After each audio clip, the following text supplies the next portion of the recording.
ગઈ તારીખ 26/2/2026ના રોજ શાપર પોલીસ સ્ટેશને એક બેન આવેલા અને તેને જણાવેલું કે 3 કિશોરી ને 1 કિશોર ગુમ થયા હોય. તાત્કાલિક આ બાબતે પીઆઈ રાણા અને તેના સ્ટાફ અમારા આઈજીપી શ્રી અશોકકુમાર યાદવ સાહેબ તેમજ રાજકોટ ગ્રામ્યના એસપી શ્રી વિજયસિંહ ગુજ્જર સાહેબની સૂચના અન્વયે તાત્કાલિક જુદી જુદી ટીમો બનાવી અને આ બાબતે શોધખોળ ચાલુ કરેલી હોય.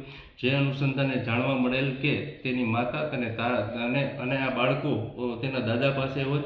તેઓને ચાઇલ્ડ વેલફેર કમિટી સાથે રાખી આ બાબતે જરૂરી પૂછપરછ કરતા સગીર વયના બાળકોએ જણાવેલ કે તેના જે પાલક પિતા હોય તે અવારનવાર એને જરૂરી ઠપકો તેમજ ત્રાસ આપતા હોય, જેથી તેઓ તેના દાદાની પાસે જયેલા. આ બાબતે પીઆઈ રાણા શાપર તથા વેલફેર કમિટીના સભ્યો દ્વારા તેઓને જરૂરી સમજ કરવામાં આવેલી અને તેઓને દર મહિને બાળક દીઠ 3,000 એમ કુલ 12,000